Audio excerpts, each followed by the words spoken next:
जाळ शोभविले येरा येरा सोने की ठाई हिरा सोने की ठाई हिरा सोने की ठाई हिरा शोभविले येरा येरा सोने के ठाई हिरा सोने के ठाई हिरा सोने के ठाई हिरा ठोपा रखुमाई जय जय विठोबा रखुमाई जय जय विठोबा रखुमाई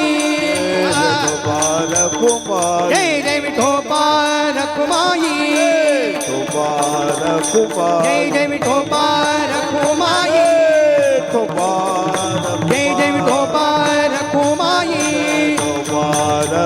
जय जय विठोबा रखुमाई जय जय विठोबा रखुमाई जय जय जय विठोबा रखुमाई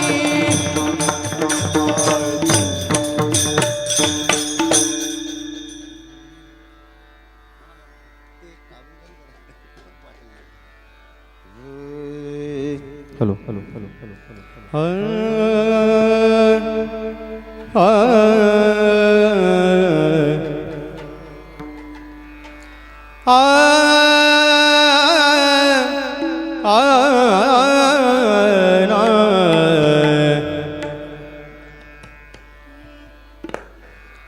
भग भग भग भग भक्त वीणा देवा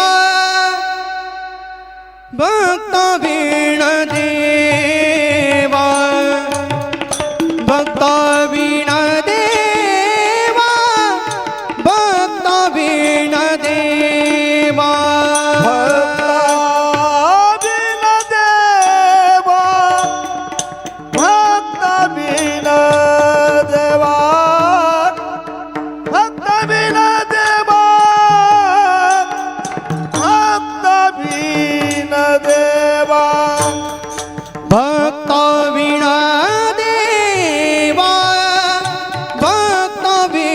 देवा भक्त वीणा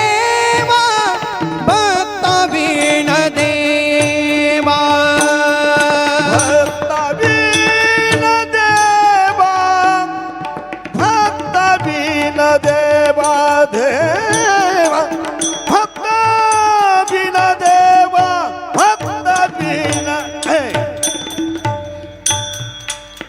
कैचे रूप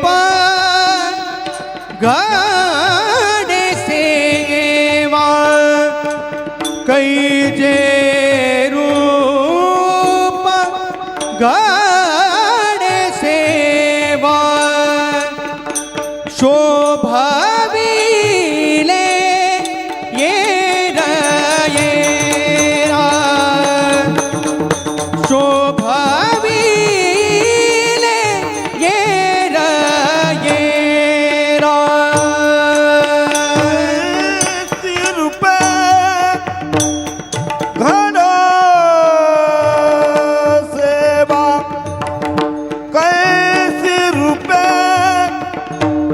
घन सेवा शोभा मिली येरा येरा शोभा मिली येरा येरा सोने के ठाई हीरा सोने के सोने के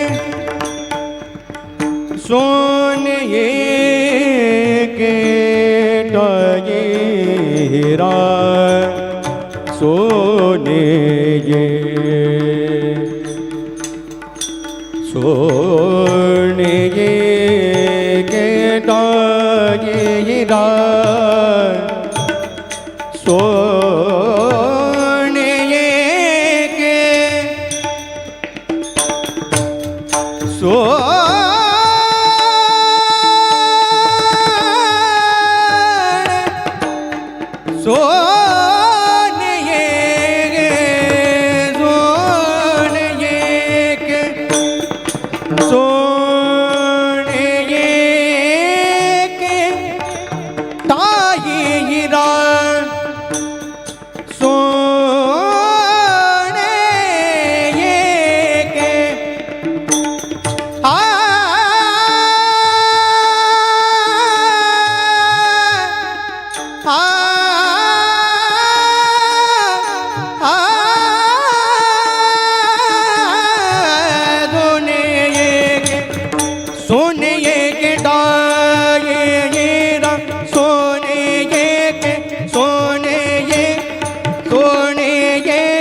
सोने के सोने के सोने के टायरा सोने सोने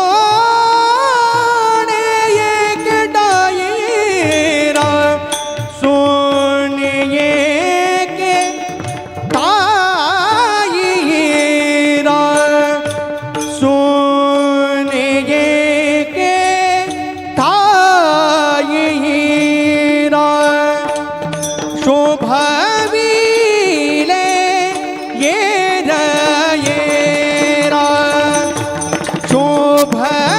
शोभवीले ये रयेरा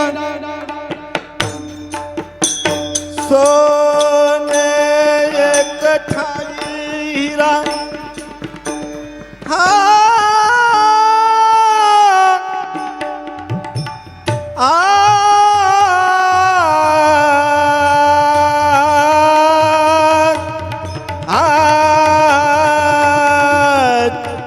एक ठाई हीरा एक ठाई हीरा एक ठाई हीरा एक ठाई हीरा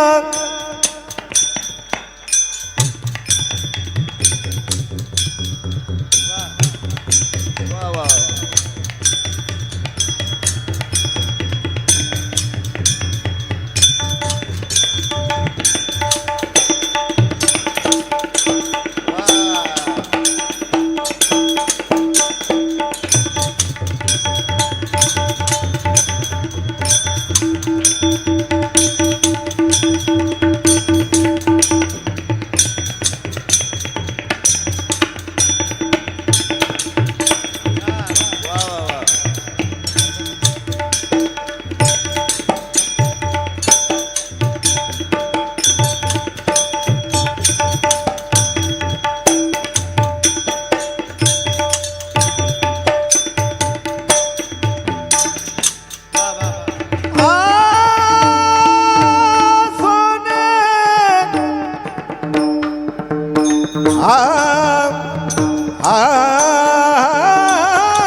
हीरा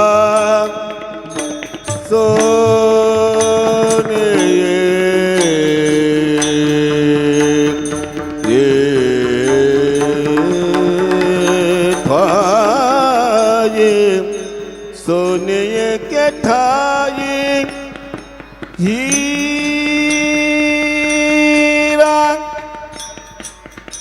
तुम्ही हा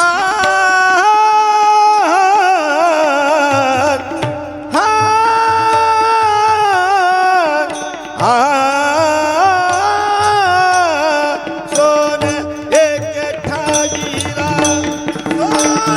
सोने के तायरा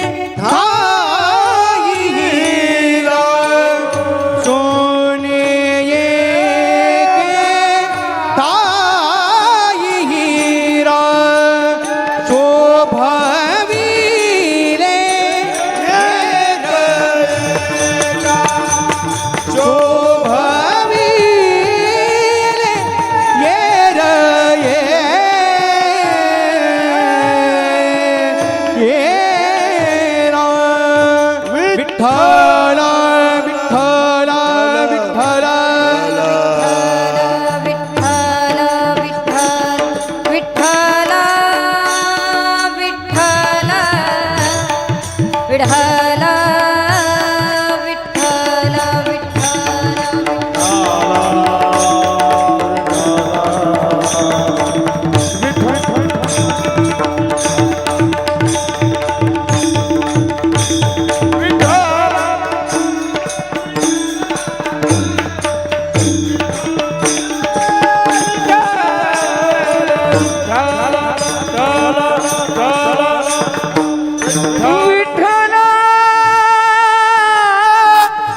विठ्ठल विठ्ठल विठ्ठल विठ्ठल विठ्ठल विठ्ठल विठ्ठल विठ्ठल विठ्ठल विठ्ठल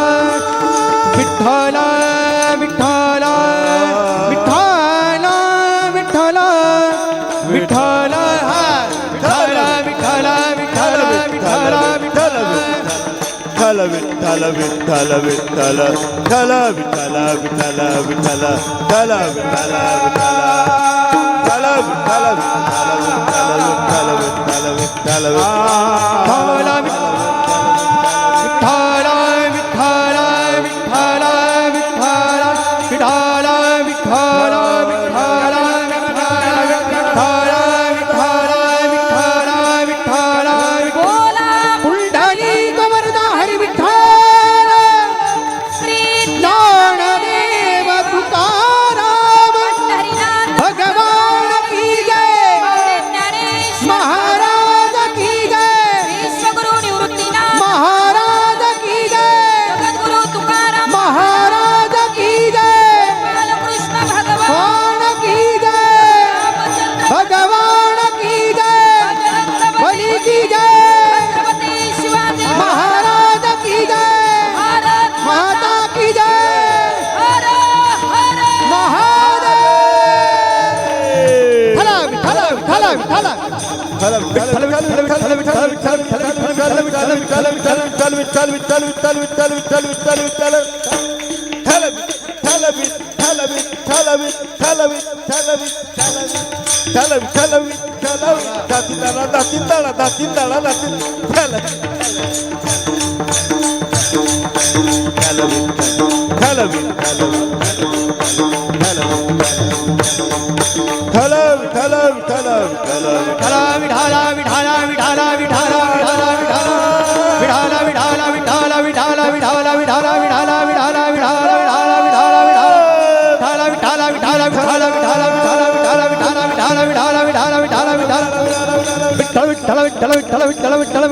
विठ्ठल विठ्ठल विठ्ठल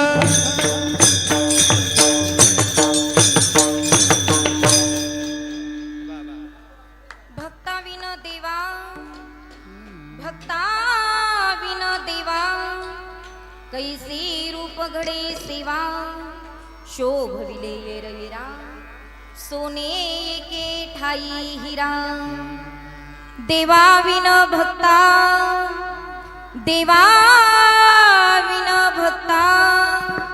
कोण देते निष्कामता शोभविले येरविरा सोने एके ठाई हिरा तुका म्हणे बाळ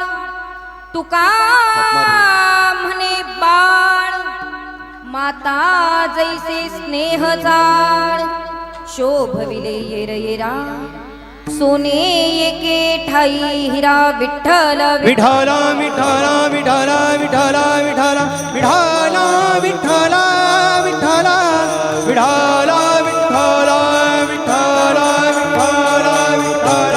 विठ्ठल विठ्ठल विठ्ठल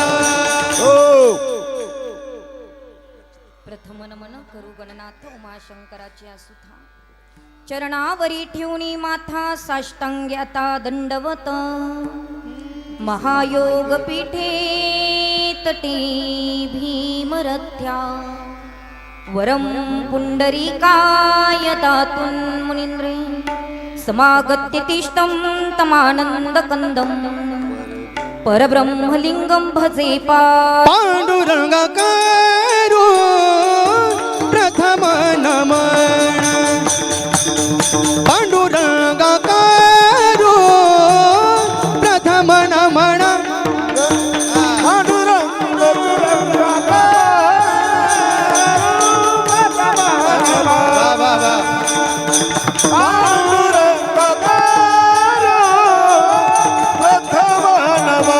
पांडुरंग करू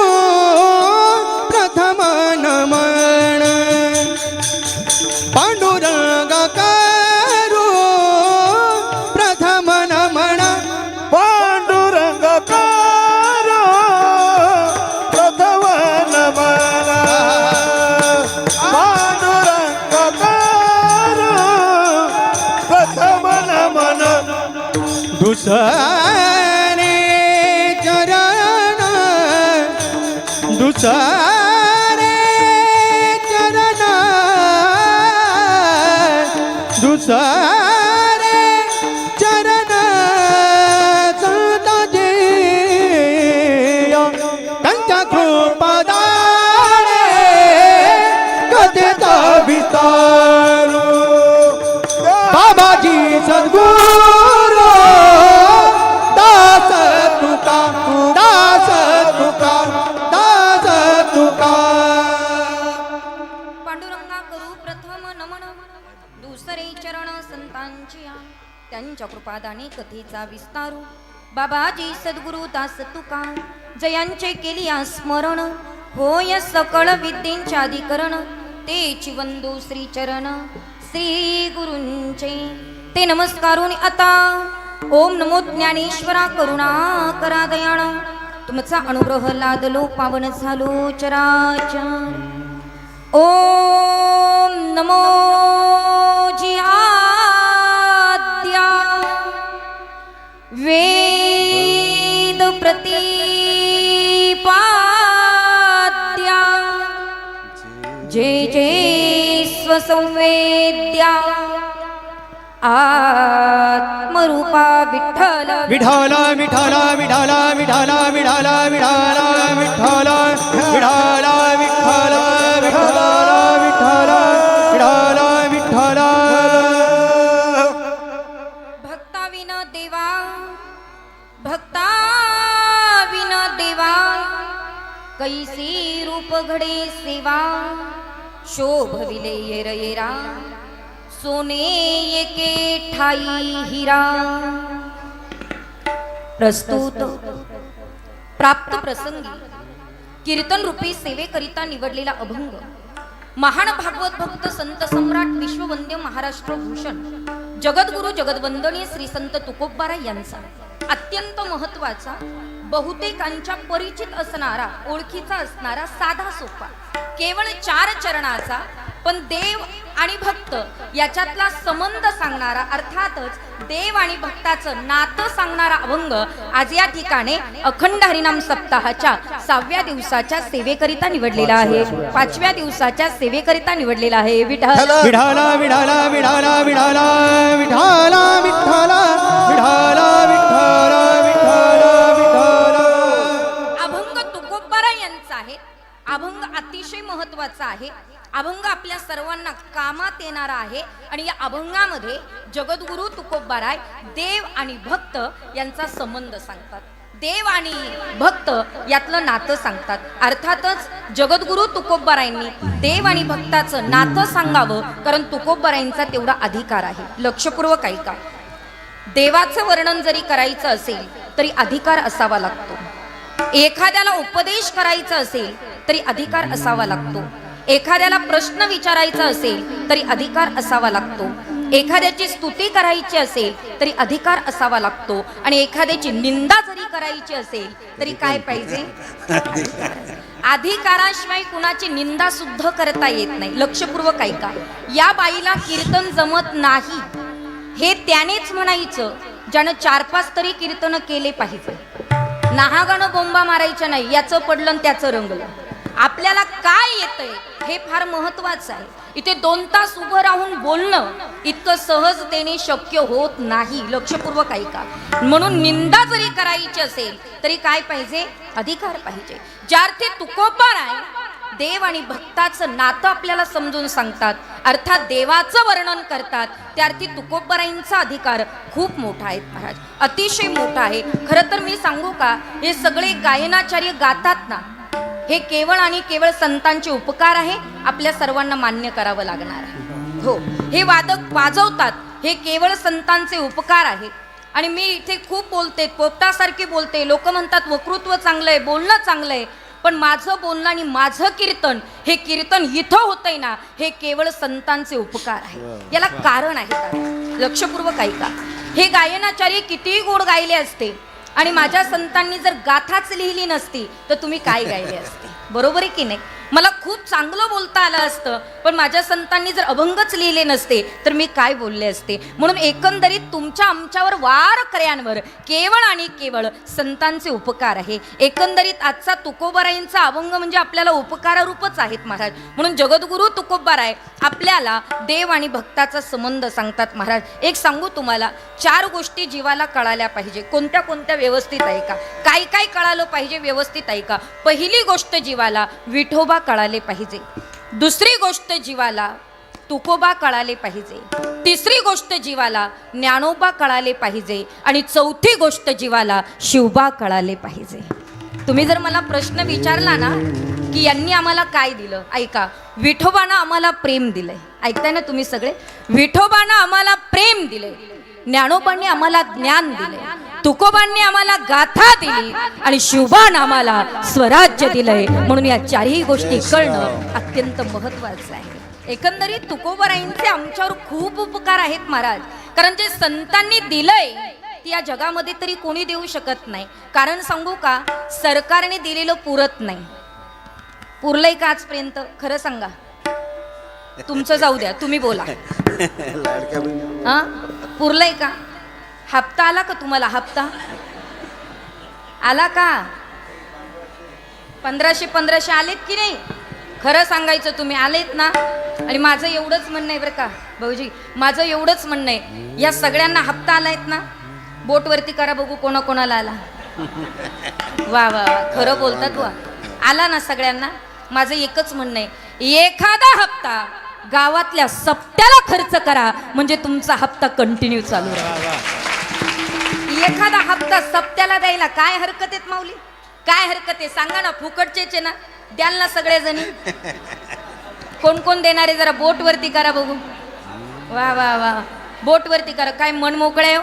ज्यांनी ज्यांनी द्यायचं कबूल केलंय, मी तर इथे बजरंग बलीला एकच प्रार्थना करते, ज्यांनी बोट वरती केलं फक्त त्यांचाच हप्ता चालू राहू दे, बाकीच्यांचं बंद होऊ दे. दिलं पाहिजे हो. खरं सांगू तुम्हाला, 10 रुपयातले 2 रुपये रोज देवाच्या बाजूला वाट्याला बाजूला काढून ठेवा महाराज. का बरं?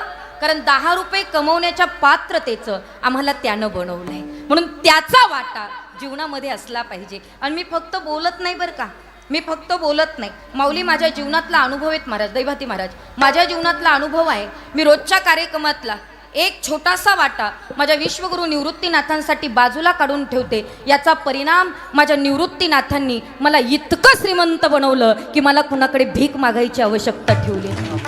ही निवृत्तीनाथांची कृपा आहे. तो खरं सांगते तुम्हाला, बरीच लोक चेष्टा करतात बरं का, बरीच लोक फोन करतात, ताई एवढ्याच पाकिटात तुम्हाला यावं लागेल. लक्षपूर्वक ऐका, माझ्या निवृत्तीनाथांनी मला घरचं इतकं श्रीमंत बनवलंय की कोणाला पाकिटं ठरवण्याचं पात्रतेचं ठेवलंच नाही मला. लक्षपूर्वक ऐकायचं. म्हणून लक्षात ठेवा, बरेच लोक मला चेष्टा करतात एखाद्या कीर्तनकाराची, पुन्हा पुन्हा फोन करणं, पुन्हा पुन्हा ठरवणं. चेष्टा कुणी किती कुणाची करा, पण लक्षात ठेवा, त्यानं श्रीमंत बनवलंय ना, त्याला कुणाकडे हात पसरण्याची गरज नाहीत माऊली. आणि म्हणून तुमचा छोटासा वाटा माझ्या परमात्म्याकरता काढून ठेवा. गावातल्या सगळ्या बायकांनी थोडासा हप्त्यातला थोडे पैसे काढून ठेवा. ठेवाल ना सगळ्याजणी?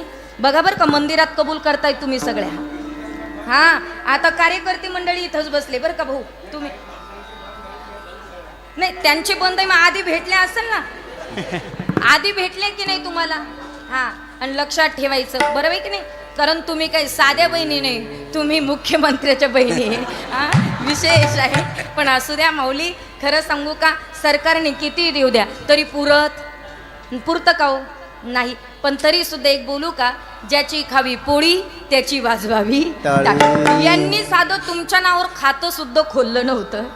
बरं, त्यांना क्यू आली, त्यांनी खातं खोललं, पाठवले पैसे. पण लक्षात ठेवा, थोडेसे खर्च करा. पण त्याच्याही पुढं बोलतेत माऊली, कितीही कमवलं, कितीही सरकारनं देऊ द्या, रेशनने मिळालेले तांदूळ आयुष्यभर पुरतात का? पुरतात का? नाही. म्हणून सरकारने दिलेलं पुरत नाही, माय बापाने दिलेलं उरत नाही, समुद्र कुणाला भरत नाही, सत्य कुणाला डरत नाही, जीव परमार्थ करत नाही. आणि एवढं सांगूनही तुमच्या डोक्यात शिरत नाही. काय शिरतंय आमच्या डोक्यात? काही येतात, ताई 40 वर्ष पठ्ठ्याने टाळ वाजवला, सांगायची गोष्ट आहे का? हा, किती वाऱ्या केल्या, सांगायची गोष्ट नाही. किती वर्गणी दिली, सांगायची गोष्ट नाही. केलेला परमार्थन, दिलेलं दान, सांगायची गोष्टच नाहीत महाराज. म्हणून लक्षात ठेवा, किती करतात त्याच्यापेक्षा किती आचरणात आणतात याला फार महत्त्व आहे. पण एवढं सांगूनही कळत नाही. म्हणून संतांनी जे दिलंय ते या जगात कोणी देऊ शकत नाही. कारण सांगते ऐका, जगावं कसं मायबाप शिकवतात. ऐकताय ना तुम्ही? जगावं कसं मायबाप शिकवतात, मरावं कसं अनुभव शिकवतात, कष्ट किती करायचे परिस्थिती शिकवते, पण दुःखावरही मात कशी करायची ते आमचे संत शिकवतात. म्हणून संतांनी आमच्यावर उपकार केलेले आहे. संतांनी जे दिलंय कोणी नाही देऊ शकत. म्हणून आजचा अभंग तुकोबारायांनी लिहून आपल्यावर उपकारच केलायत महाराज. कारण सांगू का, आजचा अभंग आपल्या दृष्टीने का महत्वाचा आहे. तुम्ही इतका सुंदर हरिपाठ केला, बरोबर, 8 वाजेपर्यंत हरिपाठ केला. सकाळी काकडा भजन असेल, गाथा पारायण, ज्ञानेश्वरी पारायण, रोज कीर्तन ऐकतात, रोज त्या देवासाठी काही ना काही प्रयत्न चालू आहेत. पण लक्षात ठेवा, हे सगळं ज्याच्यासाठी करतो पण त्याचं आणि आपलं नातं आपल्याला कळालं नाही तर हे कुणासाठी आहे. मुलं आईची सेवा करतात, आई मुलांची सेवा करते, कारण आई मुलाचं नातं आहे. मग आपण जर परमात्म्याची सेवा करतो तर त्याचं आणि आपलं नातं आपल्याला कळणं अत्यंत महत्वाचं आहे. म्हणून आजचा अभंग कळण्यासाठी जीवाला 3 गोष्टीचं ज्ञान पाहिजे, जीवाला 3 गोष्टी कळाल्या पाहिजे. पण जीवाला 3 गोष्टी कळत नाही हे जीवनाचं दुर्भाग्य आहे. पहिली गोष्ट, जीवाला शास्त्राचा वाद कळायला पाहिजे. दुसरी गोष्ट, जीवाला गुरु शिष्याचा संवाद कळायला पाहिजे. आणि तिसरी गोष्ट, जीवाला देवभक्ताचा संबंध कळायला पाहिजे.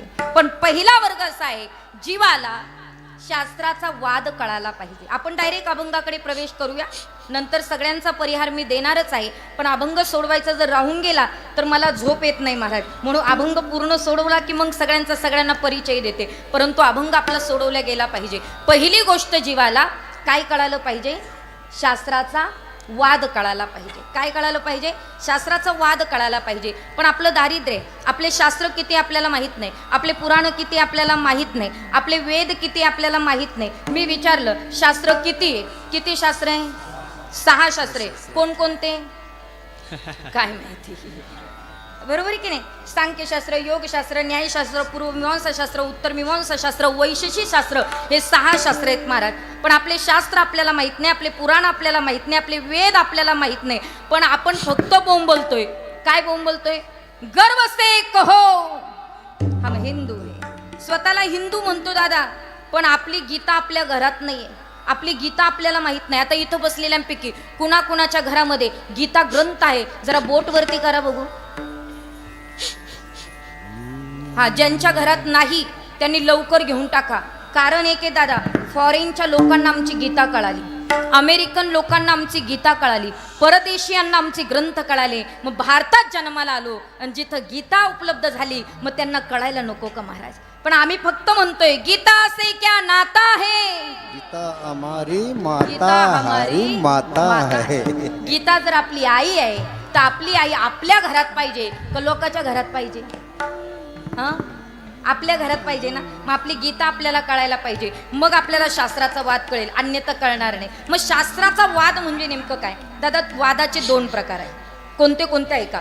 पहिला वादाचा प्रकार आहे सामान्यवाद आणि दुसरा वादाचा प्रकार आहे शास्त्राचा वाद. सामान्यवाद कशाला म्हणतात ऐका? जो तुमच्या माझ्यात चालतो त्याला सामान्यवाद म्हणतात. जो जावा जावांमध्ये चालला, जावा जावा जावा, ज्यानं नाव ठेवलं त्याच्या दररोज पाया पडावा.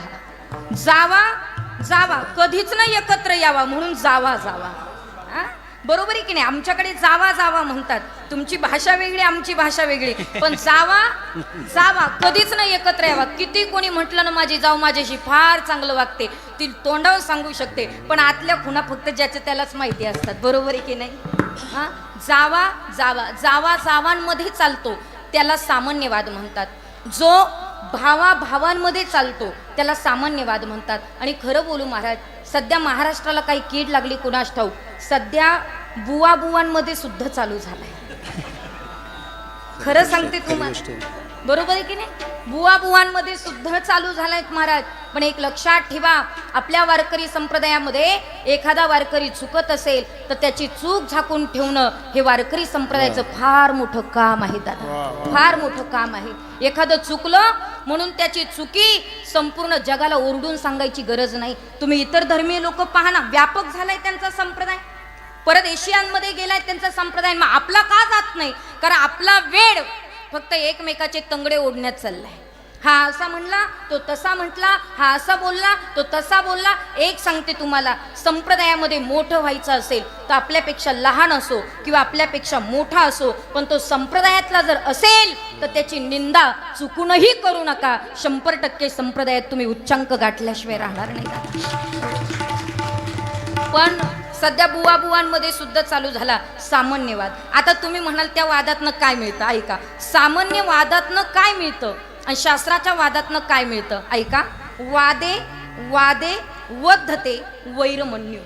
ज्या वादातनं फक्त वैरत्वच निर्माण होतं त्याला सामान्यवाद म्हणतात. लक्षपूर्वक ऐका, त्याला काय म्हणतात? सामान्यवाद म्हणतात. शास्त्राचा वाद म्हणजे काय?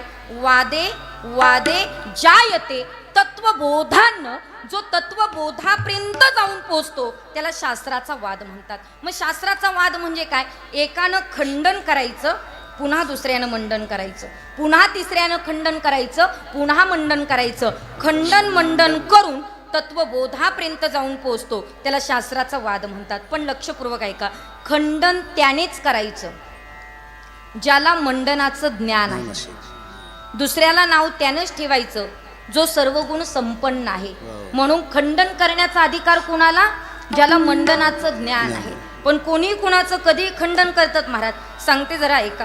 काय झालं, मी एका ठिकाणी कीर्तनाला गेली. खूप पब्लिक, खूप लोक जमलेली होती. 5-6 हजार लोक जमलेली होती आणि सगळे टाळकरी, 300 टाळकरी टाळ घेऊन उभे होते. इतका आनंद महाराज.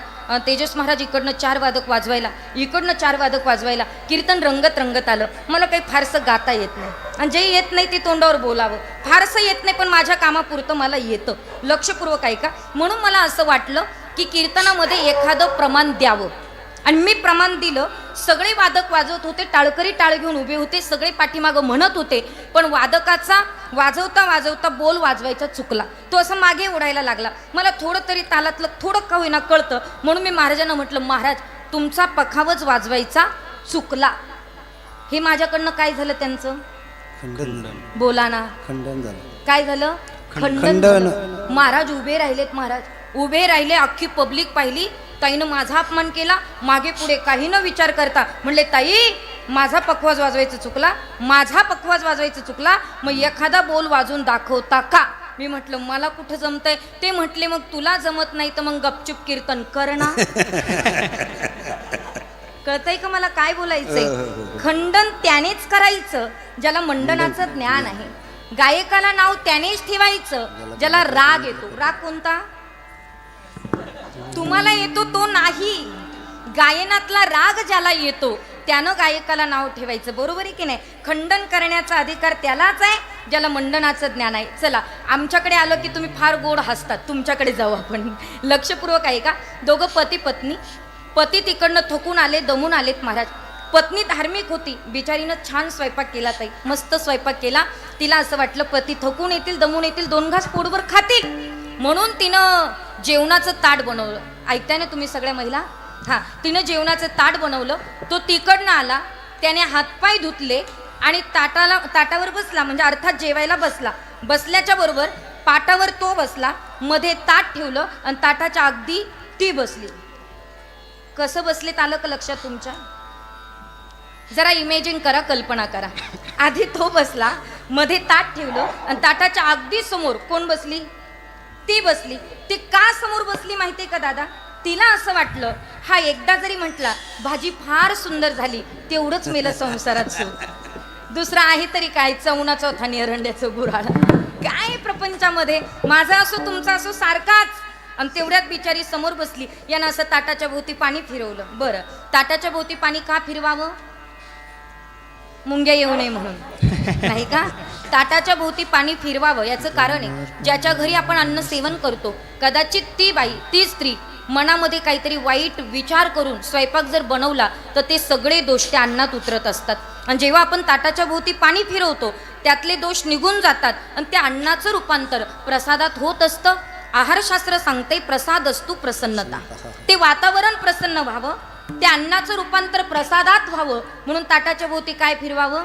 पाणी फिरवावं. आणि महिला मंडळ एक सांगू तुम्हाला, नाही काही ना स्वयंपाक बनवताना नाही तुमचा हरिपाठ पाठ, नाही काकडा पाठ, नाही नाट पाठ, तर निदान स्वयंपाक बनवताना त्या भगवंताचं भजन तरी करा. तू म्हणाल कसं करायचं ताई, ऐका.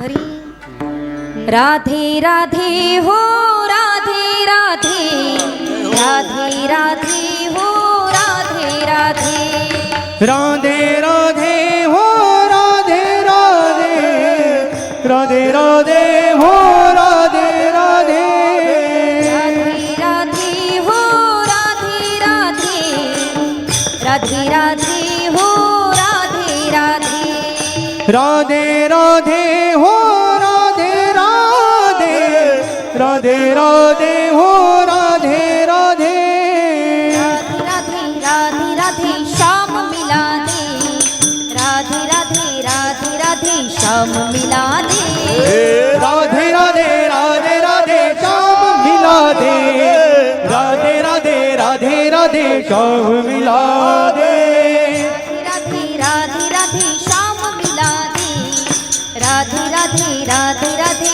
श्याम मिला दे.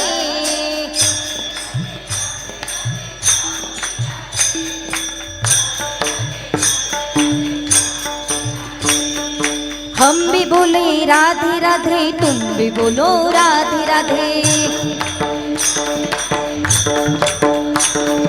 हम भी बोलो राधे राधे, तुम भी बोलो राधे राधे,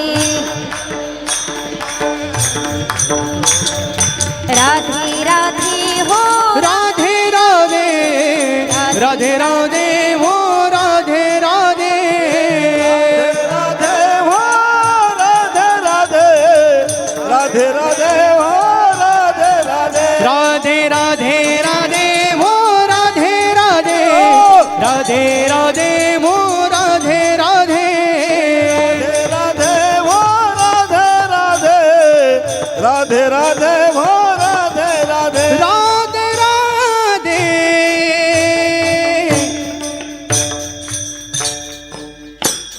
वा वा. काय म्हणायचं स्वयंपाक बनवताना? राधे राधे म्हणाल ना, तेवढं जरी म्हटलात ना तरी माझ्या कीर्तनाचं सार्थक होईल. म्हणून बोलत चला, स्वयंपाक बनवताना भगवंताचं चिंतन करत चला. पण ऐका ना, त्यानं असं ताटाच्या भोवती पाणी फिरवलं, पहिलाच घास तोंडात टाकला बरं का. कोणी? नवऱ्याने. अगदी बरोबर. ऐका, त्याने तोंडात टाकला, तिला असं वाटलं हा काहीतरी बोलेल, त्यानं तोंडात टाकला दादा, असं वाकडं तिकडं तोंड केलं आणि पहिल्याच घासाला म्हटलं भाजीला काही चव. ती बिचारी समजदार होती. ती म्हटली उगच कशाला कटकट करायची, हा थकून आलाय दमून आलाय, कशाला वादविवाद करायचा. तिने काना मागे टाकलं. पण हा डेंजर होता महाराज. याने दुसराही घास उचलला आणि दुसऱ्याही घासाला म्हटलं भाजीला काही चव नाही. हिने पुन्हा काना मागं टाकलं. पण हा साधा खोडीचा नव्हता, लय खोडीचा होता. याने तिसरा घास उचलला आणि तिसऱ्याही घासाला म्हटलं भाजीला काही चव नाही. ती तरी किती सहन करेल हो, ती तरी किती सहन करेल. 50% आरक्षण आहे ना. हा? आता तुम्ही नाही सप्ताहामध्ये दिलं, पण 50% आरक्षण आहेत महाराज. निदान या वर्षी 20% दिलं, पुढच्या वर्षी 50% कराल अशी तुमच्याजवळ प्रार्थना करते. पण ऐका, ती म्हटली का हो भाजीला काही चव नाही. एकदा झालं, दोनदा झालं, तीनदा झालं, भाजीला काही चव नाही म्हणतात. मग एखादी भाजी करून दाखवा ना. ते म्हटलं मला कुठं जमतंय. ती म्हटली मग तुला जमत नाही तर मग गपचूप गिळ ना. कळतंय का मला काय म्हणायचंय? भाजीला नाव त्यानेच ठेवायचं, निदान त्याला पिठलं तरी जमलं पाहिजे दादा. नाही काही तर बेसन तरी जमलं पाहिजे. म्हणून ऐका, खंडन त्यानेच करायचं ज्याला मंडनाचं ज्ञान आहे. आता ऐका, कोणी कुणाचं खंडन केलं. अर्थात मंडन मिश्रा इतके ज्ञानी दादा.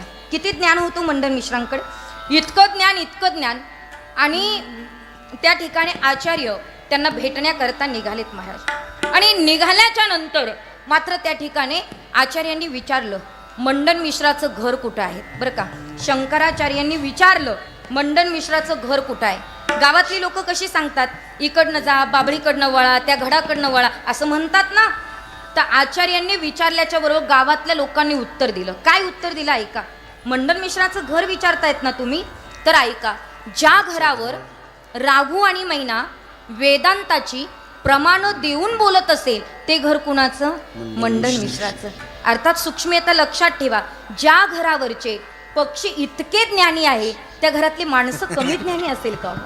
पक्षी वेदांताची प्रमाण देऊन बोलतात, घरातली माणसं किती ज्ञानी असेल. आणि मग आचार्य जाऊन पोहोचले. मंडन मिश्रांचा आणि आचार्यांचा वाद म्हणजे जगप्रसिद्ध वाद आहे. तो काही 1 अन 2 दिवस नाही चालला, 6 महिने वाद चालला दादा. 6 महिने वाद चालल्याच्या नंतर एकाने खंडन करायचं, पुन्हा मंडन करायचं, पुन्हा खंडन करायचं, पुन्हा मंडन करायचं. 6 महिने वाद चालला. 6 महिन्यानंतर शंकराचार्यांनी मंडन मिश्राचं खंडन केलं, अर्थात त्यांना हरवलं. मंडन मिश्रा बाजूला झालेत आणि त्यांची अर्धांगिनी समोर आली आणि सांगितलं, शंकराचार्य तुम्ही त्यांच्याशी वाद घातला ना, मी त्यांची अर्धांगिनी आहे, माझ्याशी सुद्धा वाद घालावा लागेल. शंकराचार्य विचार करू लागले, बाई माणसाशी काय वाद घालायचं, बाई माणसाशी वाद घालणं सोपी गोष्ट आहे का? लक्षपूर्वक ऐका. तुम्ही पहा, पाठीभर भजांना एक कुरडई भारी असते गडे. तुम्ही पाठीभर भजे तळा बरं का, घाणा काढा, दूस नाही का पूस नाही, आवाज येत नाही हो भजांचा. सगळे भजे काढून घ्या आणि एकच कुरडई तेलात टाका, ती अशी तडातडा करून उठते. एका कुरडईचा आवाज किती होतो? 100 माणसांना एक बाई बोलायला भारी असते. खरं आहे की नाही? माझ्याकडे पाहून विचार करू नका, मी बडबड नाही, मी कीर्तन करते. पण लक्षपूर्वक ऐका, मला सांगायचं एकच आहे. आचार्य विचार करायला लागले, बाई माणसाशी काय वाद घालायचा, पण घालावा लागला. आचार्यांनी मंडन मिश्रांच्या पत्नीचं सुद्धा खंडन केलं आणि खंडन मंडन करून तत्वबोधापर्यंत जाऊन पोचले. त्याला शास्त्राचा वाद म्हणतात. पहिला मुद्दा संपला माझा, शास्त्राचा वाद जीवाला कळायला पाहिजे. दुसरा मुद्दा, जीवाला गुरु शिष्याचा संवाद कळायला पाहिजे. मग तुम्ही म्हणाल, ताई गुरु शिष्याचा संवाद ऐकण्याकरता आम्ही कुठं जावं? कुठंही जायची गरज नाहीत महाराज. ऐका, आद्य गुरु विश्वगुरु संत श्रेष्ठ निवृत्तीनाथांनी ज्ञानोबारायांना उपदेश केला, म्हणून ज्ञानोबारायांनी ज्ञानेश्वरी सारखा ग्रंथ लिहिला महाराज. आणि तो ग्रंथ वाचला की 100% गुरु शिष्याचा संवाद आम्हाला कळेल. वाचावी ज्ञानेश्वरी, डोळा पहावी पंढरी. वाचावी ज्ञानेश्वरी, डोळा पहावी पंढरी. वाचावी ज्ञानेश्वरी, डोळा पहावी पंढरी.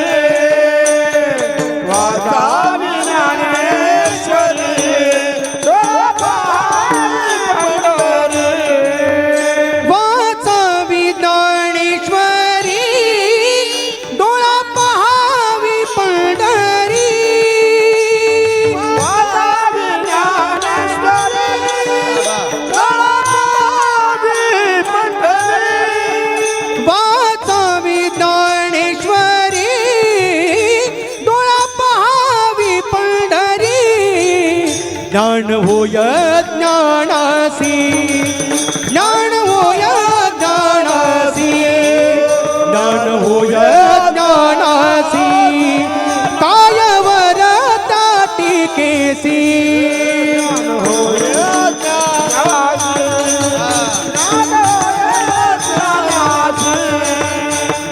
होय ज्ञानासी. कायवर ताटिकेसी. वाचावी ज्ञानेश्वरी, डोळा पहावी पंढरी. तो ज्ञानेश्वरी सारखा ग्रंथ मिळाला ना दादा, त्याला 2 कारण आहे. एक, माझे निवृत्तीनाथ महाराज नसते तर ज्ञानोबारायांची ज्ञानेश्वरी आम्हाला मिळाली नसती. आणि दुसरं कारण, माझ्या मुक्ताई आईसाहेबांनी जर ताटी उघडायला लावली नसती तर ज्ञानोबाराय बाहेर आले नसते, ज्ञानेश्वरी मिळाली नसते. आणि म्हणून विश्वगुरु निवृत्तीनाथांचे आपल्या सगळ्या वारकरी संप्रदायावर खूप उपकार आहेत महाराज. आणि म्हणून मात्र ज्ञानोबाराय म्हणतात, माझे विश्वाचे गुरु निवृत्तीनाथांची माझ्यावर कृपा आहे, म्हणून मी सगळ्या गोष्टी करू शकलो. श्री गुरु सारी खाय असता पाठी राखा. श्री गुरु सारी खाय असता पाठी राखा. श्री गुरु सारी खाय असता पाठी राखा. असता पाठी राखा. श्री गुरु सारी खाय असता पाठी राखा. श्री गुरु सारी खाय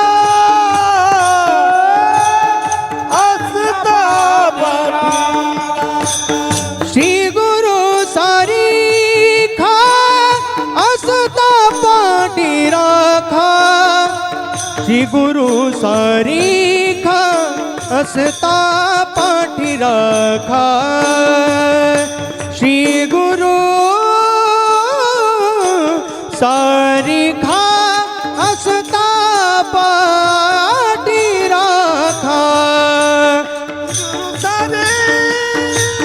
हसता पाठीराखा श्री गुरु सारीखा हसता पाठीराखा श्री गुरु सारीखा हसता पाठीराखा इतरांचा लेखा कोण करी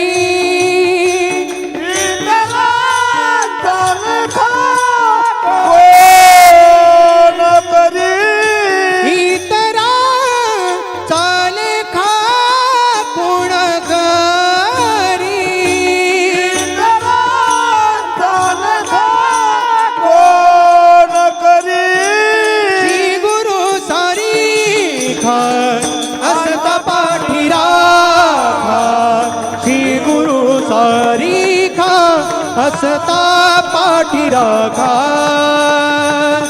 श्री गुरु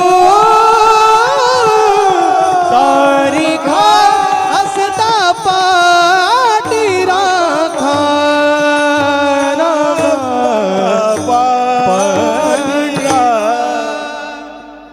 हे ज्ञानोबारायांचे शब्द आहेत बरं का. काय गोड ज्ञानोबाराय बोलतात. स्त्री गुरु सारिका असता पाठीराखा इतरांचा लेखा कोण करे. राजयाची कांता काय भीक मागे मनाची ये जोगे सिद्धी पावे. कल्पतरू तळवटी जो कोणी बैसला काय उने त्याला सांगा जोजे. ज्ञानदेव म्हणे तरलो तरलो आता उद्धरलो गुरुकृपे. माझा उद्धार झालाय तो केवळ आणि केवळ गुरुच्या कृपेमुळे. अर्थातच विश्वगुरु निवृत्तीनाथांविषयी ज्ञानोबाराय बोलतात महाराज. आणि निवृत्तीनाथ असं सहज कळत नाही महाराज. निवृत्तीनाथ कधी कळतात माहिती का. ज्या वेळेला तुम्ही याल स्वतःहून निवृत्तीनाथांच्या समाधीवर डोकं ठेवाल तेव्हा कळेल माझे विश्वगुरु निवृत्तीनाथ महाराज काय आहे. मी स्वतः अनुभवले. तो काय अनुभवले सांगते जरा ऐका. विश्वगुरु निवृत्तीनाथ महाराज काय आहेत 1-2 मिनिटामध्ये सांगते म्हणजे तुम्हाला कळेल. अर्थातच एक 75 वर्षाची व्यक्ती आमच्याबरोबर वारीला निघाली दादा. वारीला यायचं म्हणून त्यांची मुलं आमच्याकडे आली आणि सांगितलं ताई यांना बीपी आणि शुगरच्या गोळ्या चालू आहेत. तुम्ही अध्यक्ष आहात तुम्ही सांभाळून घ्या यांना सांगा एवढ्या वर्षी टाळा यायचं. मी म्हटलं आमच्या वारकऱ्याचं काम आहे वारीला चला म्हणायचं. वारीला येऊ नका कसं म्हणू कुठे फेडायचं हे पाप. आणि मग मात्र त्या ठिकाणी मी काही त्यांना बोलली नाही. ती मुलं तशीच उभी राहिली. ते 75 ओलांडलेले बाबा अगदी म्हातारे असणारे बाबा विश्वगुरु निवृत्तीनाथांच्या समाधीच्या जवळ गेलीत महाराज. दोन्ही खिसे दादा भरलेली होती. कशाने. पैशाने नाही. बीपी शुगरच्या गोळ्यांनी ते दोन्ही खिसे भरलेली होती दादा. ते दोन्हीची दोन्ही खिसे आमच्या समोर त्या बाबांनी खाली केले निवृत्तीनाथांच्या समाधीच्या जवळ. आणि बाबांच्या डोळ्यात पाणी होतं. आणि निवृत्तीनाथांशी ते बाबा थेट बोलत होते. अर्थातच समाधीकडे पाहून बोलत होते. आणि ते 75 ओलांडलेले बाबा निवृत्तीनाथांशी बोलताना म्हणतात निवृत्तीनाथ महाराज 28 दिवस मी तुमच्याबरोबर येणार आहे. पालखीबरोबर पंढरपुरात येणार आहेत. एक गोळी सुद्धा खाणार नाही. वाचलो तरी तुमचाच आणि मेलो तरी तुमचाच. बाबा 28 दिवस आमच्याबरोबर पायी चालत होते दादा. आणि पूर्ण वेळ चालले. 2-3 महिन्यानंतर मला एका प्रवचनामध्ये भेटले दादा. आणि ते बाबा माझ्या समोर आले. मी निवृत्तीनाथ सांगत होते. बाबा म्हटले निवृत्तीनाथ महाराज म्हणजे खरंच संजीवन समाधी आहे. म्हटलं काय झालं बाबा. ऐका ना ताई मी 75 वर्षाचा आहे. बीपी शुगरच्या गोळ्या मला चालू होत्या पण 28 दिवस एक गोळी खाल्ली नाही. खरं सांगू निवृत्तीनाथांचे उपकार.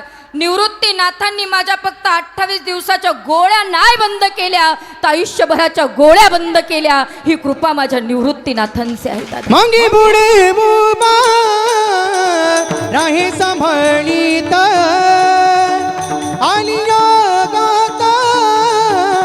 आलिया गात निवाराया निवाराया. मागे पुढे उभा राहे सांभाळीत आलिया आघात निवाराया. हे विश्वगुरु निवृत्तीनाथ आहेत महाराज. संजीवन समाधी आहे. आजही तुम्ही पाहिलं तर गेलात कधी दर्शनाला तर जिथे समाधी आहे ना त्याच्या बाजूला एक पिंपळाचं झाड आहे. कधी गेलात तर पहिलं पिंपळाच्या झाडाचं दर्शन घ्या, कारण जेव्हा मंदिराचं खोदकाम सुरू होतं ना तेव्हा भाऊ ते पिंपळाच्या झाडाच्या 3 मुळ्या अगदी 18 फूट खोल खाली, म्हणजे जिथं समाधी आहे त्या 18 फूट खोल खाली स्टेट गेलेले आहेत. आणि आजही त्या समाधीला असा वेढा घातलेला आहे, कारण 24 तास ऑक्सिजन देण्याचं काम ते पिंपळाचं झाड माझ्या निवृत्तीनाथांना करतंय. म्हणून संजीवन समाधी आहेत महाराज. आणि त्या निवृत्तीनाथांची कृपा माझ्या ज्ञानोबारायांवर झाली, म्हणून ज्ञानोबारायांची ज्ञानेश्वरी आम्हाला मिळाली. मग गुरु शिष्याचा संवाद कळून घ्यायचा असेल तर मात्र त्या ठिकाणी ज्ञानोबारायांची ज्ञानेश्वरी वाचा. दुसरा मुद्दा संपला. तिसरा मुद्दा, जीवाला देवभक्ताचा संबंध कळाला पाहिजे. भक्त आणि देवाचा संबंध कळाला पाहिजे. भक्त आणि देवाचं नातं कसं आहे ताई का? जसं पती पत्नीचं नातं आहे तसं भक्त आणि देवाचं नातं आहे महाराज. पती पत्नीचं का? कारण पतीशिवाय पत्नी होऊ शकत नाही आणि पत्नीशिवाय पती होऊ शकत नाही. एक नुसता ओरडायचा, मी पती आहे, मी पती आहे, मी पती आहे. दुसऱ्याने त्याला विचारलं, तू कोणाचा पती आहे? तो म्हणला, माझा मीच पती आहे. आता हा लखपती होईल, करोडपती होईल, पण बिना पत्नीचा पती होऊ शकतो का? नाही. म्हणून पती पत्नीचं नातं अनन्य सुंदर नातं, पती पत्नीचं नातं विश्वासाचं नातं, पती पत्नीचं नातं ऐकांतिक नातं. ऐकांतिक या शब्दाच्या खाली अंडरलाईन करून ठेवा, लाल रेख मारून ठेवा. ऐकांतिक म्हणजे एकांतातलं नातं, एकांतातलं ऐकांतिक. पण पहिले पती पत्नी पहा ना आत्ताचे पहा. आमचे आजोबा आम्हाला सांगायचे, बाई पहिले पती पत्नी जर मार्केटला निघाले अर्थात बाजाराला निघाले ना तर पती असा पुढं चालायचा आणि पत्नी मागं चालायची आणि दोघांमध्ये 50 फूट एवढं अंतर असायचं. आता अर्थात मी काही पाहिलं नव्हते पण अंदाजे सांगितलं. पण आता 2025-26 मधले पती पत्नी महाराज जर बाजाराला निघालेत आणि त्याच्यातही 2 व्हीलरवर निघालेत तर असे चिटकून बसतात जणू काही फॅब्रिक्विकनी चिटकवलंय. अक्षरशः आपल्यासारख्याला लाज वाटते हो, असे बसलेले असतात. पण ऐका, पहिलं अंतर होतं त्याला कारण आहे आणि आत्ता अंतर संपलंय त्याला कारण आहे. पहिलं अंतर होतं, काय कारण आहे? पहिले आमच्या आजोबा म्हणायचे, जर नवरा पुढं चालला आणि पत्नी जर मागं असली 50च काय 100 फूट जरी ती मागं असली तरी ती माझ्याच पाठीमागं येईल, हा विश्वास होता. उशिरा का होईना करंट लावून घेत चला. हो. आणि आत्ता 2026 मध्ये पती पत्नी जर मार्केटला निघाले आणि तो जर पुढं असला आणि ती जर मागं चालली तर ती कधी कोणाच्या मागं पडून जाईल. विश्वास संपला, अंतर संपलं. पण पती पत्नीचं नातं विश्वासाचं नातं, पती पत्नीचं नातं ऐकांतिक नातं. पत्नीशिवाय पती होऊ शकत नाही आणि पतीशिवाय पत्नी होऊ शकत नाही. दोघांनी घमेंड करायची नाही. हो, कारण चंद्र तेथे चंद्रिका, शंभू तेथे अंबिका, संत तेथे विवेका. कमळाशिवाय पाण्याला शोभा नाही आणि पाण्याशिवाय कमळाला शोभा नाही. रात्रीशिवाय चंद्राला शोभा नाही आणि चंद्राशिवाय रात्रीला शोभा नाही. चंद्र दिवसा सुद्धा निघालेला असतो पण दिवसाच्या चंद्राकडे कोणी पाहतंय का? नाही. पण पौर्णिमेची रात्र सर्वांना आवडते. आवडते की नाही? कारण लख प्रकाश देणारा चंद्र निघालेला असतो म्हणून पौर्णिमेची रात्र सर्वांना आवडते. पण मला सांगा, आमोशा कुणाला आवडते? जरा बोट वरती करा बघू. फक्त एकालाच आवडते. म्हणजे तिकडं नका पाहू, मी सांगते ना. त्याचं नाव आहे भगत, कारण त्याचा धंदा आमोशाच्या दिवशी तेजीत चालतो म्हणून आमोशा त्याला आवडते. पण बघा, पौर्णिमेची रात्र सगळ्यांना आवडते कारण चंद्र निघालेला असतो, लख प्रकाश देणारा चंद्र. म्हणून रात्रीशिवाय चंद्राला शोभा नाही, चंद्राशिवाय रात्रीला शोभा नाही. म्हणून दोघांनी घमेंट करायचे नाही.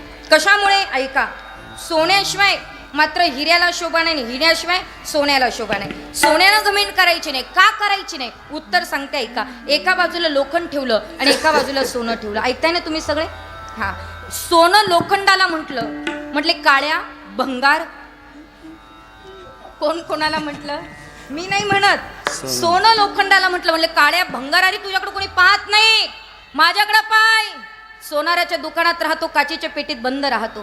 कोणी विकत घेतलं की असंच नाही देत सोनार. मग प्लॅस्टिकची डबी, वेलवेटची गादी, त्याच्यावर मला ठेवतो, एका पाकिटात ठेवतो, पाकिटाला चेन लावतो, त्याच्यावर 2-4 पाकिटं फ्री देतो.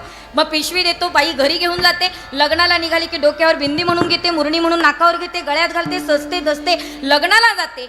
आणि ती तिकडनं आली की अशीच काढून नाही ठेवत. ती पुन्हा ती प्लॅस्टिकची डबी, वेलवेटची गादी, त्याच्यात मला ठेवतो. मग ती पाकिटात ठेवते, मग कपाट खोलते, कप्प्यातल्या कप्प्यात, कप्प्यातल्या कप्प्यात, कप्प्यातल्या कप्प्यात मला ठेवते. कोण कोणाला म्हटलं? ऐकताय ना तुम्ही? हा, लोखंड म्हणलं आवरलं का तुझं? आता 11ला 10 कमी, आवरलं का? लोखंड म्हणलं, म्हटल्यावर सोनं म्हटलं हो. मग लोखंड मला ऐक, तुला कोणामुळे शोभा आहे? तुला माहिती आहे कोणामुळे शोभा आहेत मला? मग लोखंड म्हणलं ऐक, सोनाराच्या दुकानामध्ये जो वजन काटा राहतो तो कशाचा? लोखंडाचा. 2 पारडे कशाचे? लोखंडाचे. त्याच्यावरती साकळ्या कशाच्या? लोखंडाच्या. आडवी दांडी कशाची? लोखंडाची. कडी कशाची? लोखंडाची. माप कशाचं? लोखंडाचं. आणि मीच जर नसलो तर तुला काही वजन आहे का? तुला काय किंमत आहे? किंमत आहे किंमत का? काय? नाही. म्हणून सोन्यानेही घमेंट करायची नाही आणि लोखंडाने घमेंट करायची नाही, कारण दोघांची शोभा एकमेकावर डिपेंड आहे, अवलंबून आहेत दादा. म्हणून तसंच आहे. ऐका, तुम्ही हिरा पाहिलाय का हो? हिरा हिरा हिरा हिरा. हा, तुमचे वंशाचे दिवे नाही बरं का. आता तो हिरा लई महाग आहे दादा. वंशाचा दिवा म्हणजे हिरेच आहे तुमचे. पण तो हिरा तुम्ही पाहिलाय का? टणक दिसणारा हिरा, शोभेवंत दिसणारा हिरा, लाल पिवळा सफेद शुभ्र असणारा हिरा बघितलाय ना तुम्ही? समजा यदा कदाचित तो हिरा आहेत ना दादा, कदाचित तुम्ही जर मात्र त्या ठिकाणी ऐरणीवर ठेवला, घणाने जर त्याला मारलं तर तो हिरा फुटत नाही, उलट तो हिरा ऐरणीमध्ये जाऊन गुंततो. हिरा ठेवीता ऐरणी, हिरा ठेवीता ऐरणी, हिरा ठेवीता ऐरणी, हिरा ठेवीता ऐरणी, हिरा ठेवीता ऐरणी, हिरा ठेवीता ताईरणी, हिरा ठेवीता ऐरणी, हिरा ठेवीता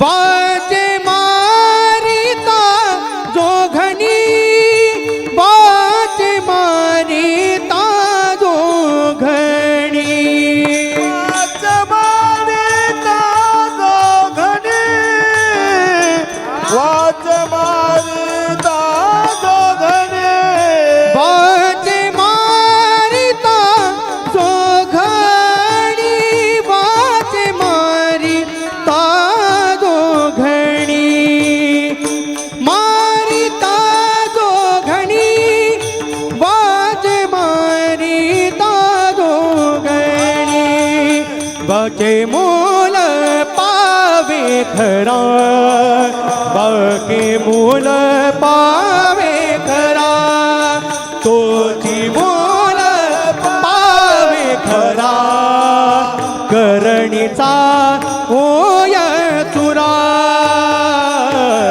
चुरा. वा. हिरा ठेवीता ऐरणी म्हणजे माझ्या मनातलं मी काही सांगत नाही, त्याला प्रमाण आहे म्हणून बोलते. ऐका, हिरा ठेवीता ऐरणी, वाके मारिता जो घणी. घणानं जर हिऱ्याला मारलं तर महाराज तो हिरा त्या ऐरणीमध्ये जाऊन गुंतून बसतो. आता गुंतलेला हिरा जर बाहेर काढायचा असेल तर तुम्ही पहा, तुमचे हिरे थोडे वेळ घ्या, तुमचे वंशाचे दिवे हिरे, बापानं किती आवाज देऊ द्या, तो हिरा कधीच बाहेर निघणार नाही, कधीच नाही. आई किती आरडू दे त्याच्या नावावर, नाही बाहेर निघत. पण एखादी छान सुंदर ऐश्वर्या राय सारखी मुलगी बाहेर पाहिली का ते जसं सळखण बाहेर निघतं. तसं ज्ञानोबारांनी युक्तिवाद सांगितलं बरं का. ज्ञानोबाराय म्हणतात त्या हिऱ्याला जर बाहेर काढायचं असेल तर त्या हिऱ्यानं नुसती हिरकणी पाहिली का तो हिरा हिरकणी काढी आतुनी ऐरणी, काढी आतुनी ऐरणी, काढी आतुनी आतुनी ऐरणी, आतुनी ऐरणी. हिरा हिरकणी काढी आतोनी ऐरणी. आता ऐका, तो जो हिरा तुमच्या सगळ्यांच्या लक्षात आला, यानं काय केलं, त्या हिऱ्याला एक सुतळीचा तोडा घेतला. सुतळी माहिती आहे तुम्हाला? तुमच्याकडे मिळते ना सुतळी? हो, हो. हा, त्या सुतळीच्या तोड्यात मध्ये तो हिरा बांधला आणि गळ्यात घातला. त्याच्याकडे कोणी पाहिल का हो दादा? नाही. पण तोच हिरा पिवळ्या पिवळ्या सोन्यामध्ये गुंफला आणि गळ्यात घातला तर सगळी लोक त्याच्याकडे पाहिल्याशिवाय राहणार नाही. कारण हिऱ्याला सोन्याशिवाय शोभा नाही आणि सोन्याला हिऱ्याशिवाय शोभा नाही. हे महाराज अभंगाच्या दुसऱ्या चरणात. शोभविला येरा येरा, शोभविला येरा येरा,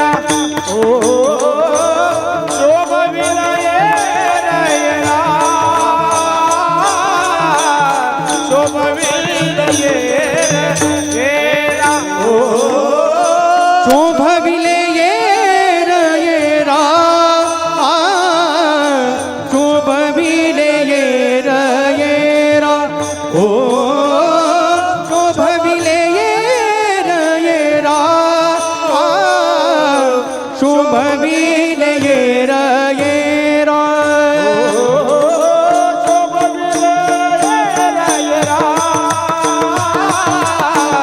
शोभविले येरा ओ शोभविले येरा शोभविले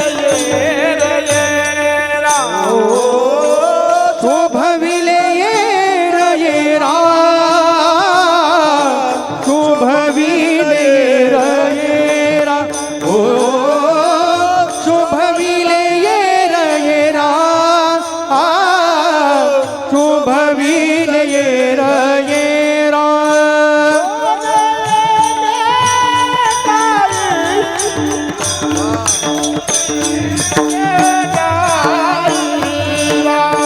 सोने एके ठाईरा सोने एके ठाईरा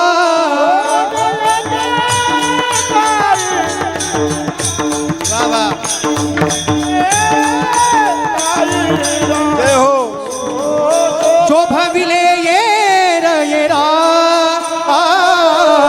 शोभविले येरा ओ शोभविले येरा शोभविले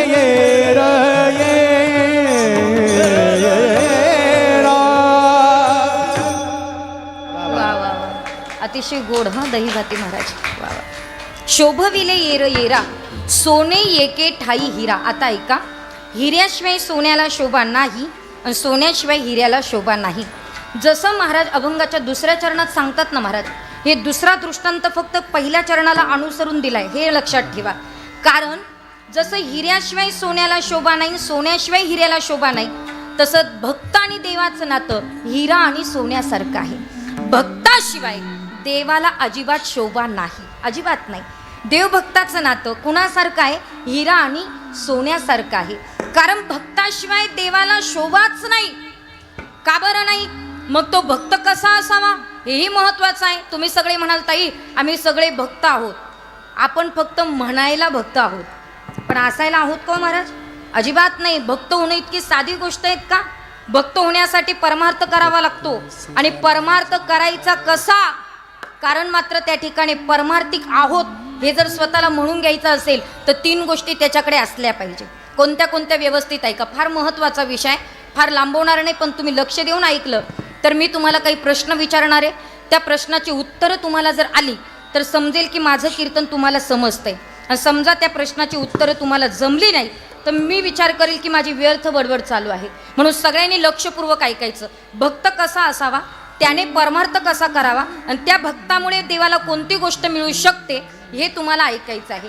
मग भक्तीमध्ये महाराज 4 व असले पाहिजे. परमार्थ मध्ये 4 व 3 व तरी पालन केले पाहिजे. 4 नाही पण 3 व तरी पालन केले पाहिजे. तसं जर बघितलं तर विद्यार्थी अवस्थेमध्ये 3 व पाळावेत, गृहस्थ आश्रमामध्ये 3 व पाळावे. व या शब्दातच मुळात वजन आहे. लक्षपूर्वक ऐका, वजनदार शब्द आहे. व काय? व या शब्दामध्ये वजन आहे. विद्यार्थी दशेमध्ये 3 व पाळायचे, गृहस्थ आश्रमामध्ये 3 व पाळायचे, राजकारणामध्ये 3 व पाळायचे आणि परमार्थामध्ये 3 व पाळायचे. आता तुम्ही कुठल्या क्षेत्रात आहे मला माहीत नाही, पण 4ही गोष्टी मी तुमच्या पुढे ठेवल्यात. अर्थात तुम्ही कोणत्या ना कोणत्या क्षेत्रात असाल अशी मी गृहीत धरते. म्हणजे तुम्ही ऐका, विद्यार्थी अवस्थेमध्ये 3 व पाळावेत. कोणते कोणते? व्यवस्थित ऐका. कदाचित विद्यार्थी इथे नसेल तर त्यांचे पालक इथं बसलेले आहेत. तुमच्या मुलांनी कोणता व पाळावा? पहिला व पाळावा, त्याचं नाव आहे वेळ. विद्यार्थी अवस्थेमध्ये वेळ फार महत्त्वाची आहे. कारण त्याने जर वेळ पाळली नाही तर आयुष्याचं वाटोळ झाल्याशिवाय राहत नाही. कारण तुम्हाला सांगते ऐका, ज्याने तारुण्यामध्ये स्ट्रगल केलं त्याचं म्हातारपण सुखात जातं. आणि ज्याने तारुण्यामध्ये विद्यार्थी अवस्थेमध्ये पिऊन खाऊन उड्या मारल्या, टवाळखोरपणा केला, त्याचं म्हातारपणात कुत्रे सुद्धा हाल खात नाही. म्हणून विद्यार्थी अवस्थेमध्ये वेळ पाळली पाहिजे. ज्या त्या वेळेला अभ्यास करणं अत्यंत महत्त्वाचं आहे. म्हणून पहिला वेळ. दुसरा व पाळला पाहिजे, त्याचं नाव आहे विद्यार्जन केलं पाहिजे. जिथं विद्या प्राप्त करता येईल तिथून विद्या प्राप्त करता आली पाहिजे. कोणतंही पुस्तक वाचा, पण वाचून विद्यार्जन केलं पाहिजे. दुसरा व विद्या, आणि तिसरा व वैराग्य पालन केलं पाहिजे. वयाच्या 25 वर्षापर्यंत त्या विद्यार्थी अवस्थेतल्या मुलानं कुठल्याही परस्त्रीकडे, कुठल्याही परमुलीकडे वाईट दृष्टीने पाहू नयेत महाराज. कारण त्यानं जर वैराग्य पालन केलं नाही तर पुढच्या आयुष्याचं नुकसान होत असतं. म्हणून तिसरा व पाळला पाहिजे, त्याचं नाव आहे वैराग्य. हे विद्यार्थी अवस्थेतले 3 व लक्षात राहिले ना तुमच्या? अहो हो नाही काहीतरी म्हणा ना. हां राहिलेत ना. 3 व पाळले पाहिजे. गृहस्थ आश्रममध्ये 3 व पाळले पाहिजे. तुम्हाला वाटतं तुमचा संसार चांगला व्हावा, पहिला व पाळावा, त्याचं नाव आहे विनोद. प्रपंचामध्ये कायम विनोदी स्वभाव ठेवा महाराज.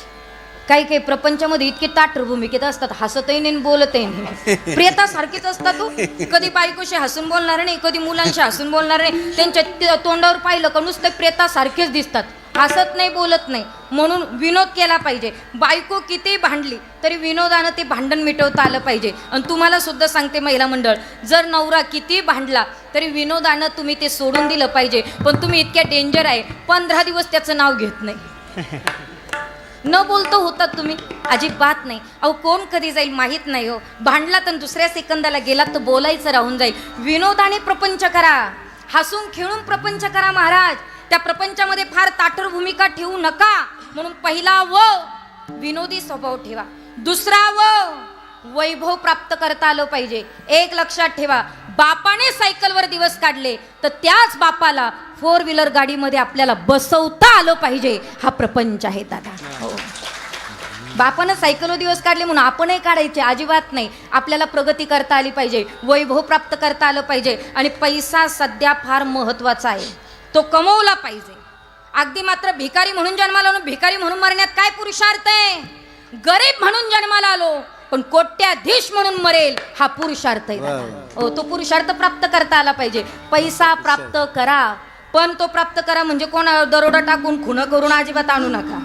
जोडोनिया धन उत्तम व्यवहारे, जोडोनिया धन उत्तम व्यवहारे, जोडोनिया धन उत्तम व्यवहारे, जोडोनिया धन उत्तम व्यवहारे. उदास विचारे, उदास विचारे, उदास विचार तरी उत्तमची गती तो एक पावेल, उत्तमची गती तो एक पावेल. तुकोबारायांनी लिहून ठेवले महाराज, जोडून या धन उत्तम व्यवहारे, उदास विचारे वेच करी, उत्तमची गती तो एक पावेल, उत्तम भोगील जीवखानी. म्हणून पैसा कमवा. पैसा कमवला पाहिजे पण तो नीतीने कमवा. कारण नीतीने कमवलेला पैसा माणसाला चांगलं खाऊन देतो, चांगलं राहू देतो, चांगलं जगू देतो आणि चांगलं मरून देतो. अनीतीचा पैसा माणसाला चांगलं जगू देत नाही महाराज, आणि चांगलं मरून सुद्धा देत नाही. म्हणून नीतीने कमवा. मग पैसा कमवावा का? कारण जन हे सुखाचे, दिल्या घेतल्याचे, सब पैसे के भाई हे, दिल का साथी कोई नाही. इथे पैसा आहे तोपर्यंत किंमत आहे, पैसा संपला किंमत संपली. म्हणून दुसरा व वैभव प्राप्त करा. आणि तिसरा व फार महत्वाचा आहे, त्याचा विनियोग चांगला करा. नुसते कमवून ठेवू नका, ते खर्च करा. कुठं करा खर्च? दारूच्या दुकानात नाही, नाही तर तुम्ही तिकडे जाल खर्च करायला. अजिबात नाही. खर्च कुठं करायचं? कमवलेला पैसा सप्त्याला 100% वर्गणी द्यायची महाराज, न मागता द्या. इथं खर्च करा. पण काही काही इतके कंजूस असतात महाराज, मक्खी चूस. जुनी माणसं सांगायची महाराज, काही काही माणसं तुपात माशी पडली तर ती सुद्धा चोखून बाजूला टाकायचे. इतके मक्खी चूस कंजूस असायचे. काय अर्थ आहे माऊली? खर्च करता आले पाहिजे. कमवलेली प्रॉपर्टी खर्च करा, देवासाठी खर्च करा. कुठेही गेला ना एखादी पावती फाडायला शिका, थोडंसं दान करायला शिकवा. कारण तुम्हाला सांगते, मुलांसाठी तुम्ही कितीही कमवा, एक दिवस तुमचं पोरगं तुम्हाला म्हणणार तुम्ही आमच्यासाठी काय केलं, आणि केलं तर काय, उपकार केलं काय, तुमचं कर्तव्यच होतं. बोलणार की नाही महाराज पोरं? हां, किती करा पोरांसाठी, कोणी आपलं नाही येत. थोडंफार देवाला दान द्यायला शिका महाराज.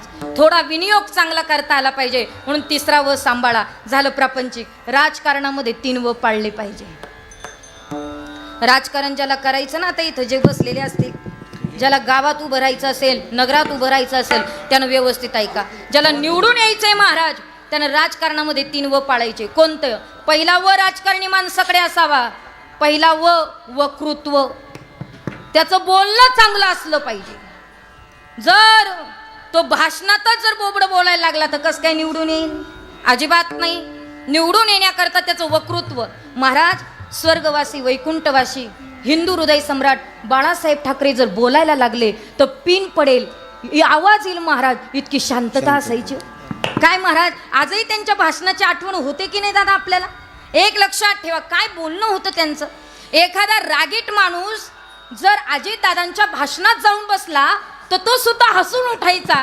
काय भाषण होतं दादा, काय बोलणं होतं त्यांचं. विचार करा, मुंडे साहेब बोलायचे. पहिले राजकारणी बोलताना सुद्धा तारतम्य ठेवून बोलायचे महाराज. आत्ताचं जे राजकारण आहे ना, राग येऊ देऊ नका, पण थर्ड क्लास लेवलचं राजकारण झालंय. पहिले राजकारणी भाषणात कधीच कुणाच्या पर्सनल गोष्टींवर जात नव्हते. आता परिवारावर जायला लागलेत महाराज एकमेकाच्या. हे काय राजकारण आहेत का? अहो, काय भाषणं होती तेव्हाच्या माणसांशी. बोलता बोलता माणसं हसायचे. मला एक प्रसंग आठवला म्हणून सांगते ऐका. माझ्या सगळ्यात जीवनामध्ये आवडणारा भाषण करणारा राजकारणी, त्यांचं नाव आहे अटल बिहारी वाजपेयी. मी काय माझं यूट्यूबला लावलं, मला आवडतं त्यांचं ऐकायला. माऊली, एक वेळेला बिहारमध्ये त्या ठिकाणी अटल बिहारी वाजपेयी गेले आणि भाषण करायला लागले. इतकं गोड बोलत होते, इतकं गोड बोलत होते, इतका समाज बसलेला, टाळ्यांचा कडकडाट आणि इतक्या टाळ्या. मात्र अटल बिहारी वाजपेयींचं भाषण संपलं आणि मात्र लालू प्रसाद यादवला कळालं, अरे आपल्या इथं येऊन आणि इकडे येऊन रुबाब. काय असतं माहिती का, कोणाच्याही क्षेत्रात कोणत्याही स्थळावर जर दुसरी माणसं येऊन रुबाब करायला लागले की स्थानिक माणसाला सण होत नसतात महाराज. स्थानिक माणसाला ते सण होत नाही ना. बाकीच्याच मात्र रंगलं बिंगलं तर अजिबात सण होत नाही. तसं मात्र त्या ठिकाणी लालू प्रसाद यादवला सण झालं नाही दादा. आणि मग लालू प्रसाद यादवने सभा भरवली, सभेला सगळे लोक, आणि मग लालू प्रसाद यादव बोलायला लागले महाराज. काय बोलले ऐका ना. लालू प्रसाद यादव माईकवर बोलायला लागले, यहाँ सिर्फ बिहारी की चलती है, बहारों की चलती नहीं. एवढंच बोलले, भाषण संपलं दादा. आणि मग सगळे मीडियावाले माईक घेऊन अटल बिहारी वाजपेयीकडे गेले. कोणाकडं? काय तुमचं काय म्हणणं आहे, लालू प्रसाद असे बोललेत, बोला. आता हे मीडियावाले कधी कधी फार वेड्यात काढतो, धक्का बसतो. काय विचारतील सांगता येत नाही. काय तुमचं काय उत्तर आहे? तेव्हा अटल बिहारी वाजपेयींनी माईक हातात घेतला. काय बोलले असेल हो, इतकं गोड बोलले दादा. अटल बिहारी वाजपेयी म्हणले, क्या बोलू मैं आपके पास. आणि मग बोलायला सुरुवात केली, मैं सिर्फ बिहारी नहीं हूँ, मैं अटल बिहारी हूँ. हे अटल बिहारी वाजपेयींचं भाषण होतं दादा. मी बोलत नाही, पण मला एवढंच सांगायचंय की राजकारणामध्ये वक्तृत्व चांगलं असलं पाहिजे. पहिला व पाळला पाहिजे, त्याचं नाव आहे वक्तृत्व. दुसरा व पाळला पाहिजे, त्याचं नाव आहे विकास. माझं म्हणणं एकच आहे, सध्या कमिशन किती खा पण विकास करा. खरं आहे.